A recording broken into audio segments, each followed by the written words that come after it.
السلام علیکم ورحمۃ اللہ وبرکاتہ۔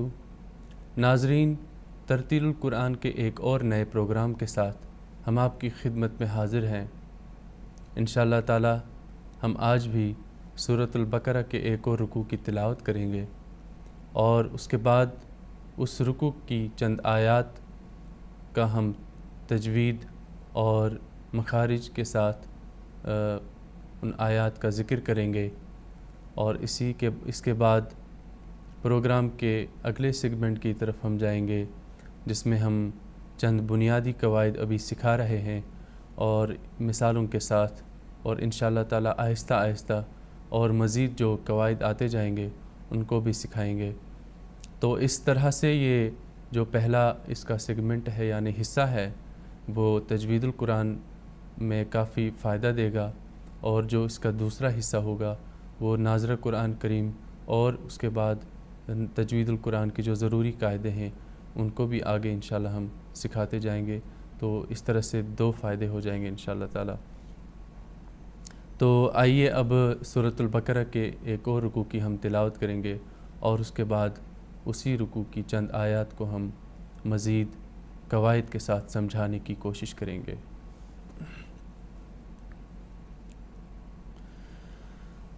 اعوذ باللہ من الشیطان الرجیم،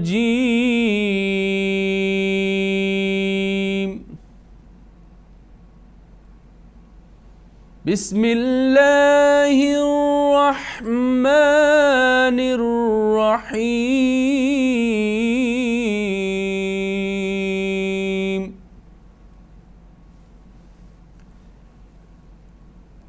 وَإِذْ قتلتم نفسا فادارأتم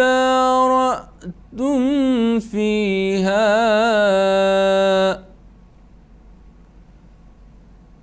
والله مخرج ما كنتم تكتمون،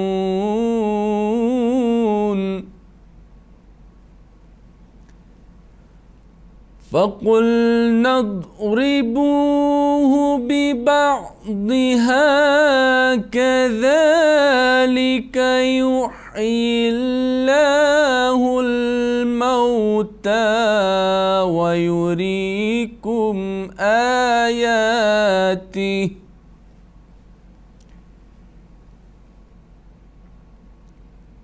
آياته لعلكم تعقلون،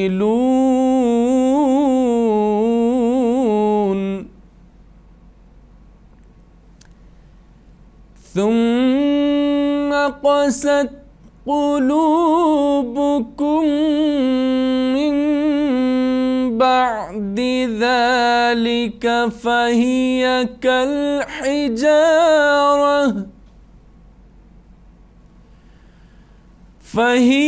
كالحجارة أو أشد قسوة،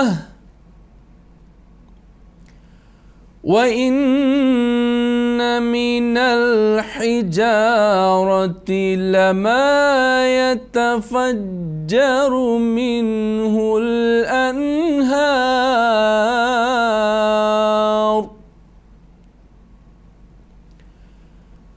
وَإِنَّ مِنْهَا لَمَا يَشَّقَّقُ فَيَخْرُجُ مِنْهُ الْمَاءُ،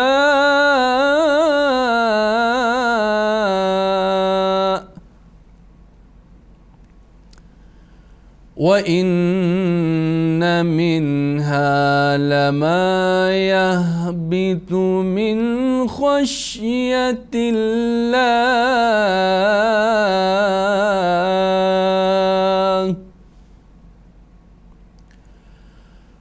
وَمَا اللَّهُ بِغَافِلٍ عَمَّا تَعْمَلُونَ،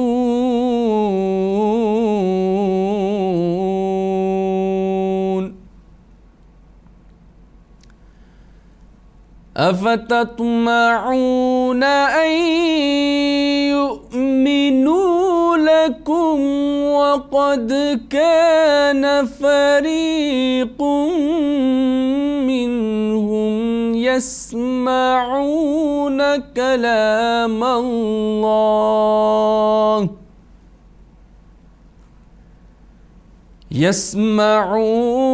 كلام الله ثم يحرفونه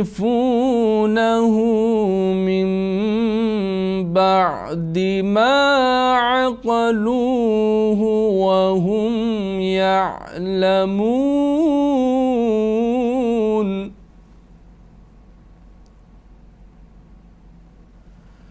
وَإِذَا لَقُوا الَّذِينَ آمَنُوا قَالُوا آمَنَّا وَإِذَا خَلَا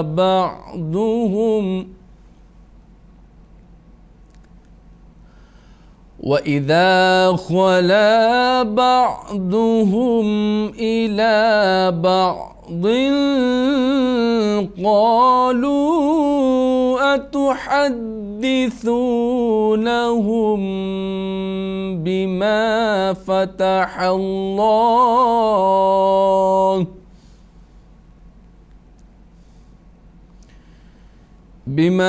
فتح الله عليكم ليحاجوكم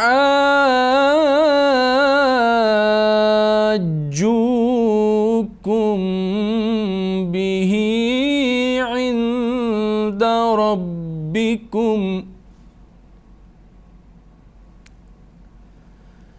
أفلا تعقلون أولا يعلمون أن الله يعلم ما يسرون وما يعلنون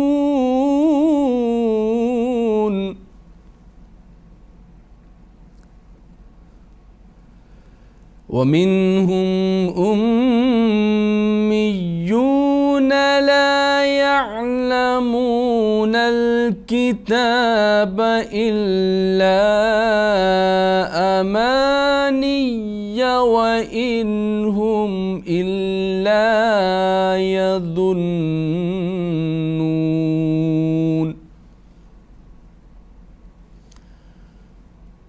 فويل للذين يكتبون الكتاب بأيديهم ثم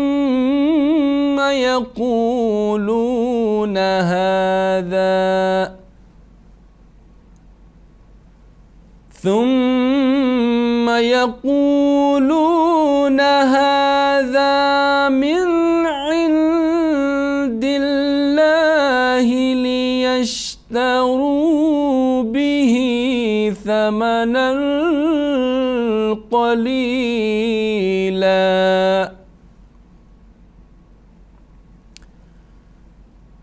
فويل لهم مما كتبت أيديهم وويل لهم مما يكسبون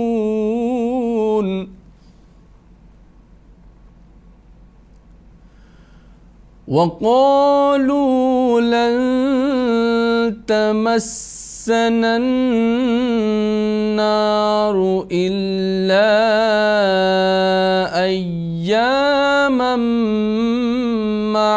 معدودة قل أتخذتم عند الله عهدا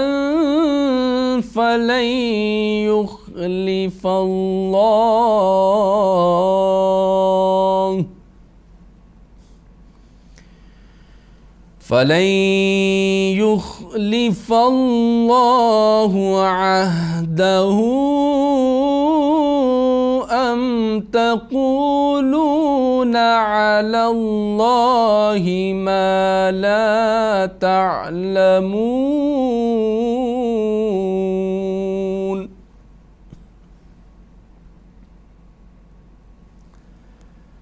بلا من کسب سیئۃ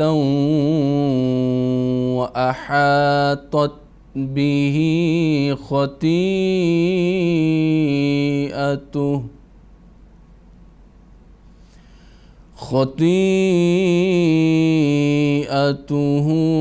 فأولئك أصحاب النار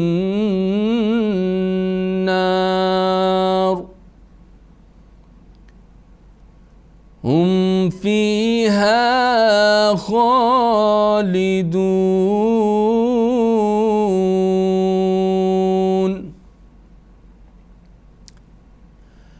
والذين آمنوا وعملوا الصالحات أولئك أصحاب الجنة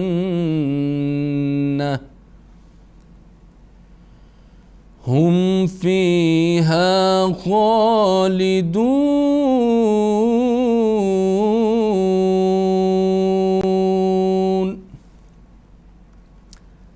تو ناظرین کرام، ہم نے سورۃ البقرہ کے ایک رکوع کی یہاں پر تلاوت کی ہے، تو آئیے اب اس رکوع کی چند آیات کو ہم لیتے ہیں اور اس میں کوشش کرتے ہیں کہ کس طرح سے ہم قرآن کریم کی تلاوت کو بہتر سے بہترین بنا سکتے ہیں، اور کن چیزوں کو ہم نے اب سیکھنا ہے جو اس سے پہلے باتیں بتائی گئی ہیں، کیا انہیں ہم نے یاد کیا ہے یا ہم نے ان باتوں کی مشق کی ہے، ان قواعد کی مشق کی ہے۔ تو آئیے اب چلتے ہیں اور آپ کو بھی پتہ چل جائے گا کہ کون کون سے قاعدے آپ کو یاد ہو گئے ہیں، تاکہ جب ہم ان قاعدے کا ذکر کریں گے یا ان قاعدوں کا ہم ذکر کریں گے تو آپ بھی ساتھ دہرائیں اور دیکھیں کہ اب کون سے ایسے قاعدے ہیں جو رہ گئے ہیں یا جو سیکھنے باقی ہیں۔ تو آئیے چلتے ہیں سب سے پہلی آیت کی طرف۔ وَإِذْ قَتَلْتُمْ، اس میں واو ہونٹ کی گولائی کے ساتھ اس کی آواز پڑھی جائے گی۔ اذ، ذال نرمی سے پڑھا جائے گا، زبان کے سرے اور دانتوں کے سامنے جو دانت ہیں ان کے کنارے کے ساتھ زبان کا سرہ لگائیں گے۔ قتلتم میں قوف پر ہوگا، تا باریک ہوگا، کیونکہ تا کی آواز تو کے ساتھ ملتی ہے۔ تم کیسے؟ قتلتم نفسن، یہاں پر میم ساکن کا اظہار ہوگا۔ اگر میم ساکن کے بعد با آئے اور میم ساکن کے بعد ایک اور میم مشدد آئے تو یہاں پر میم کا جو قاعدہ ہے اخفا میم اور ادغام میم ساکن ہوتا ہے، ان کے علاوہ اگر حروف آئیں تو اظہار ہوتا ہے میم ساکن کا۔ اس کے ساتھ ہی میم ساکن کے بعد با آئے تو اقلاب بھی ہوتا ہے۔ تو آپ دیکھیں یہاں پر میم ساکن کا اظہار ہوگا، قتلتم نفسن۔ تو جن دوستوں کو اس بات کا علم نہیں ہوتا وہ یہاں پر اپنی آواز کو روکتے ہیں اور قتلتم نفسن پڑھتے ہیں، جو کہ درست نہیں ہے۔ قتلتم نفسن اس طرح سے یہاں پر اظہار ہوگا، جلدی سے گزرنا ہے۔ تو نفسن میں کس بات کا خیال رکھنا ہے؟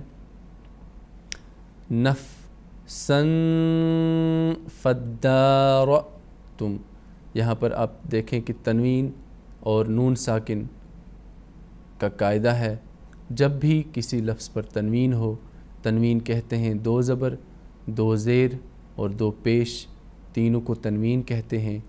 تنوین اور نون ساکن کہتے ہیں جب نون پر سکون ہو یعنی جزم ہو، اس کو نون ساکن کہتے ہیں۔ تنوین اور نون ساکن کے بعد حروف اخفا 15 ہیں، اگر ان 15 حروف اخفا میں سے تنوین اور نون ساکن کے بعد کوئی بھی حرف آئے تو تنوین اور نون ساکن کی آواز کو ہم اخفا کر کے پڑھتے ہیں، اور ناک میں ہم اس کو چھپا کے گنہ کے ساتھ پڑھتے ہیں۔ جیسے ہم اس وقت یہاں پر تنوین پر اخفا کریں گے، نفسا فدارأتم، چونکہ فا جو ہے حروف اخفا میں سے ایک ہے، اسی لیے یہاں پر اخفا کی آواز آئے گی۔ کیسے ہے؟ نفسا فدارأتم، تو غلط کیا ہوتا ہے یہاں پر؟ نفسا فدارأتم، یہ درست نہیں ہوتا، کئی لوگ اس طرح پڑھتے ہیں جن کو قاعدے کا پتہ نہیں ہوتا۔ فدا، دال تشدید ہے، دال تشدید کو ادا کرنا ہے۔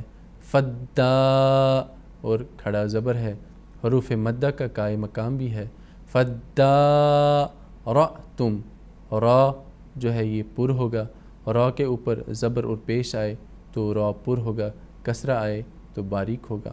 رأتم حمزہ کے ساتھ، را مفتوح حمزہ ساکن کے ساتھ یہ آواز ملے گی اور آواز جھٹکے کی آواز آئے گی۔ کئی فداراتم، کئی اس کو پڑھتے ہیں جو کہ غلط ہے۔ فداراتم، پھر یہاں پر میم ساکن کے بعد پھر فا آیا ہے تو یہاں پر پھر میم ساکن کا اظہار ہوگا۔ اظہار میم ساکن کیسے پڑھیں گے؟ فدارأتم فیہا، فدارأتم فیہا، تو میم ساکن پر آواز کو نہیں روکنا بلکہ جلدی سے گزرنا ہے اور اظہار کرنا ہے۔ فی، یا ساکن سے پہلے کسرہ، حروف مدہ الف واو یا ہیں، الف سے پہلے زبر آئے تو الف مدہ، واو ساکن سے پہلے پیش آئے تو واو مدہ، یا ساکن سے پہلے کسرہ آئے تو یا مدہ، تینوں مدہ جو ہیں حروف مدہ ہیں اور ان کو ایک الف کی مقدار کے برابر ان حروف مدہ کو ہم نے ملا کر اور آواز کی لمبائی کے ساتھ پڑھنا ہوتا ہے۔ ان کے قائم مقام کھڑا زبر، کھڑی زیر اور الٹی پیش ہے، ان کو بھی خیال رکھیں ذہن میں۔ تو یہاں پر یا مدہ کا قاعدہ آیا ہے تو یہ تین میں سے ایک ہے یا مدہ۔ فی کو لمبا کرنا ہے، کئی لوگ فیہا پڑھتے ہیں جو کہ درست نہیں ہے۔ فیہا، دیکھیں یہاں پر الف مدہ آ گیا، الف سے پہلے زبر، یا سے پہلے، یا ساکن سے پہلے کسرہ، الف مدہ کی مثال اور یا مدہ کی مثال یہاں پر دونوں آ گئی ہیں۔ فیہا، فیہا، اسی طرح سے واللہ، واو کو ہونٹ کی گولائی کے ساتھ، اور اللہ کا جو لام بیچ کا ہے یعنی لام مشدد، یہ پر ہوگا کیونکہ اللہ کے لام مشدد سے پہلے اگر کسی لفظ پہ فتح اور ضمہ ہو تو یہ اللہ کا جو لام ہے یہ پر ہوتا ہے، اگر اس سے پہلے کسرہ ہو تو اللہ کا لام باریک پڑھا جائے گا۔ اللہ کے دو لام ہیں، یہ جو پہلا ہے اس پر بھی کبھی کبھار حرکت ہوتی ہے، جیسے للہ ہوگا تو اس وقت یہاں پر ہی فتح یہ کسرہ آئے گی، تو اس لفظ کی بھی جو حرکت ہے وہ بھی اس جو بیچ والا لام ہے اس پر اثر انداز ہوگا۔ تو اس لام جو بیچ والا لام ہے اس سے پہلے جس بھی حرف پر حرکت ہو تو اس کے حساب سے بیچ والا لام ادا ہوگا۔ جو بیچ والا لام ہے اس سے پہلے فتح اور پیش اس کا الگ قاعدہ ہے، اور اس لام سے پہلے کسرہ کا الگ قاعدہ ہے۔ فتح اور جو ضمہ ہے اس کی وجہ سے یہ لام پر ہوگا، اور اس لام سے پہلے کسرہ ہو کسی لفظ پہ تو یہ لام باریک ہوگا۔ تو کیسے؟ واللہ، واللہ، کئی لوگ واللہ پڑھتے ہیں جو کہ درست نہیں ہے، تو کس طرح پر کرنا ہے؟ واللہ مخرجن، مخرجن میں کیا ہم نے خیال رکھنا ہے؟ خا کو پر کرنا ہے اور را کو ہم نے باریک پڑھنا ہے۔ پھر یہ جو تنوین ہے، تنوین کے بعد میم مشدد آیا ہے تو اس کا ادغام کا قاعدہ ہے کہ نون ساکن اور تنوین، نون ساکن اور تنوین، تنوین دو زبر دو زیر دو پیش جیسا پہلے بھی کہا گیا ہے۔ نون ساکن اور تنوین کے بعد میم مشدد، یا ہم یرملون کا اگر آپ لفظ یاد رکھیں گے، یرملون، یا را میم لام واو اور نون، یرملون کا لفظ یاد رکھیں۔ اس میں پھر یرملون میں ینمو کے چار الگ ہیں اور لام اور را الگ ہیں، تو یہ ینمو کے لفظ میں آیا ہے میم، تو تنوین اور نون ساکن کے بعد ینمو میں سے میم آ گیا ہے تو یہاں پر ادغام ہوگا، اور ادغام مع الغنہ یعنی تنوین کی آواز جو نون کی آواز وہ باقی رہے گی، اور ہم نے یہاں پر اپنی آواز کو تھوڑے روکے رکھنا ہے۔ مخرجم ما، مخرجن ما اگر پڑھیں گے تو وہ غلط ہوگا، اور اگر مخرجما جلدی پڑھیں گے وہ بھی درست نہیں ہوگا، تو تھوڑا روکنا ہے ہم نے اپنی آواز کو، مخرجما۔ تو یہ آ گیا۔ پھر کن تم میں اخفا کا قاعدہ ہے، نون ساکن اور تنوین کے بعد جو ہے وہ حروف اخفا میں سے کوئی آئے، تو یہاں پر نون ساکن ہے اس وقت، تو تا جو ہے حروف اخفا میں ہے، تو نون ساکن پر آواز رکے گی، اخفا ہوگا، کن تم۔ تو کن تم میں کیا ہے؟ اخفا ہو گیا، اور میم ساکن کا اظہار ہوگا، اظہار میم ساکن ہوگا یہاں پر، تو تا کی وجہ سے کن تم تکتمون، کن تم اگر پڑھیں گے تو یہ غلط ہوگا، کن تم تکتمون، کن تم تکتمون۔ یہاں پر کچھ غلطی ہوتی ہے، اقلاب کا قاعدہ یہاں پر کئی لوگ پڑھتے ہیں، مطلب اس کاف ساکن جو ہے اس کو جنبش دیتے ہیں، جیسے تک پڑھتے ہیں، تو یہاں پر جو ہے جنبش کی آواز نہیں آنی چاہیے، صرف حروف قلقلہ 5 ہیں جن کے بارے میں آج انشاءاللہ پروگرام کے آخری حصے میں بات ہوگی، تو یہاں پر ان کے علاوہ جتنے بھی حروف ہیں ان پر جنبش نہیں آتی ہے، تو اس میں ہم نے آواز کو روکے رکھنا ہے، جیسے تکتمون، روکنا نہیں بلکہ جنبش نہیں دینی، تکتمون، تک نہیں پڑھنا، تکتمون۔ یہاں پر واو مدہ کا قاعدہ ہے، واو ساکن سے پہلے پیش آئے، یعنی واو ساکن سے پہلے ضمہ، تو اس کو بھی ہم نے ایک الف کی مقدار کے برابر لمبا کر کے پڑھنا ہے، اور چونکہ ہم حروف مدہ پر وقف اس وقت کر رہے ہیں تو یہاں پر مد عارض وقفی کا بھی قاعدہ جو ہے وہ لاگو ہوگا، تو کنتم تکتمون، ہم اس کو لمبی آواز کے ساتھ بھی پڑھ سکتے ہیں، درمیانی بھی، اور چھوٹی آواز کے ساتھ بھی جو ہے وہ اپنی آواز ترتیل تدویر اور حدر کے حساب سے ہم اس کو پڑھ سکتے ہیں۔ تو ناظرین کرام، آئیے اب ہم چلتے ہیں اپنے پروگرام کے آخری حصے کی طرف، جس میں ہم قرآن کریم کا ناظرہ جو ہے وہ کس طرح سے بہتر ہو، اور تجوید القرآن کے بھی جو بنیادی قاعدے ہیں ہم ان کو بھی ساتھ لے کر چلتے ہیں، تجوید القرآن بھی وہیں سے پھر ہمارا بہتر ہوگا جب ہم ناظر قرآن کریم کے جو بنیادی جو چیزیں ہیں ان کو ہم سیکھیں گے۔ ناظرہ اور جو تجوید میں جو فرق ہے وہ کوئی زیادہ فرق نہیں ہے، بلکہ ناظرہ ہم یہ کہتے ہیں کہ سادہ قرآن جو ہم پڑھتے ہیں وہ بھی سادہ سیکھنا بھی بہت ضروری ہے۔ جب ہمارا سادہ قرآن کریم بہت اچھا ہوگا تبھی ہم تجوید القرآن جو ہے وہ بہت اچھا سیکھ سکتے ہیں۔ جب ناظرہ قرآن کریم میں ہی ہماری کمزوری ہو تو پھر تجوید القرآن کو سیکھنا بہت مشکل ہو جاتا ہے۔ تو آئیے اب ہم چلتے ہیں پروگرام کے آخری حصے کی طرف، جس میں ہم چند قواعد سیکھتے ہیں، اور جو آج ہم سیکھیں گے مثالوں کے ساتھ وہ ہے حروف قلقلہ۔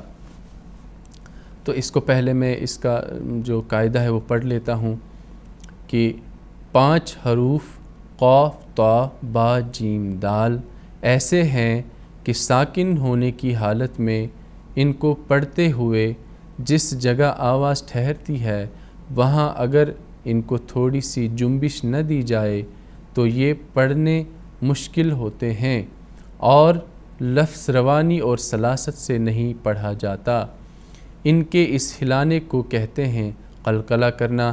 مثلاً حمزہ کے اوپر دیکھیں آپ، فتح ہے اور با ساکن ہے، تو یہ اب دیکھیں جنبش آ رہی ہے، اب حمزہ کو با سے ملاتے ہوئے جب با کی آواز کے لیے لب ملیں تو آواز ختم ہونے سے پہلے ہی انہیں کھول دیں۔ اب آئیے ہم مشق کرتے ہیں، اور مختصر طور پر میں ایک بات عرض کر دینا چاہتا ہوں، وہ یہی ہے کہ قاف طا با جیم دال یہ حروف قلقلہ ہیں، ان کی ایک اصطلاح قطب الجدن بھی ہے، قطب الجدن، قاف طا با جیم دال، ایک لفظ ان کو آپ یاد رکھ سکتے ہیں، جیسے ایک فارمولا ہوتا ہے، تو اصطلاح میں حروف قلقلہ کہتے ہیں، اور ایک چھوٹا سا قاف تا با جیم دال۔ اب جب بھی قاف تا با جیم دال قرآن کریم میں تلاوت کے دوران سکون کے ساتھ آئیں، یہ بات یاد رکھیں کہ سکون کے ساتھ یعنی جزم کے ساتھ، تو اس وقت آپ کے ذہن میں فوراً یہ بات آنی چاہیے کہ یہاں پر قلقلہ کا قاعدہ جو ہے وہ لاگو ہوگا۔ اور دوسری بات آپ یہ خیال رکھیں کہ ان حروف کے علاوہ جتنے بھی حروف ہیں ان پر جو ہے وہ ان پر آواز جو ہے وہ جنبش کے ساتھ نہیں آنی چاہیے۔ تو یہی اس کا جو فائدہ ہے وہ دوسرے حروف سے حروف قلقلہ کو الگ کر دیتا ہے۔ اور جو بلا وجہ ہم قرآن کریم میں جو دوسرے ساکن حروف ہوتے ہیں ان پر ہم آواز کو جنبش دیتے ہیں، تو آواز کو جنبش بلا وجہ نہیں دینا چاہیے، بلکہ حروف قلقلہ جب ساکن آئیں تو اس وقت ہی اپنی آواز کو جنبش دینی چاہیے۔ کس طرح سے، کتنی جنبش دینی چاہیے، آئیے اب ہم مثالوں کے ساتھ اس بات کو سمجھتے ہیں۔ اب دیکھیں، سب سے پہلے ذق، اتنی بھی جنبش نہیں کہ تشدید کی آواز آئے، ذق، ذق۔ اب دیکھیں زا اور دال میں فرق ہے، حروف تہجی کو بھی سیکھنا ضروری ہے تاکہ زا جو کہ سخت ہے اور دال جو کہ نرمی سے آواز، ان کا بھی خیال رکھنا ہے۔ ذق، ذق، مق، قاف پر بھی ہوگا، نط، تا یہ پر بھی ہوگا اور جنبش بھی آئے گی۔ اس وقت جو ہے یہ مثالیں صرف حروف قلقلہ کی اور کسی بھی حرف کی اس میں مثال نہیں ہے۔ پھر جو مثالیں ہیں پھر وہ ملی جلی جو مشق ہے وہ ہم الگ پڑھیں گے انشاءاللہ تعالیٰ، کل اس کا ذکر آئے گا۔ بط، اط، اب، اب، اب، سب، سب، سب، حج، جج، ہج، دد، عید، جد، اق، اط، کب، اج، مد۔ تو ناظرین کرام، آج کے پروگرام کا وقت اب ختم ہو گیا ہے۔ انشاءاللہ تعالیٰ کل ایک اور نئے پروگرام کے ساتھ ہم آپ کی خدمت میں پھر حاضر ہوں گے۔ تب تک کے لیے دیجیے اجازت۔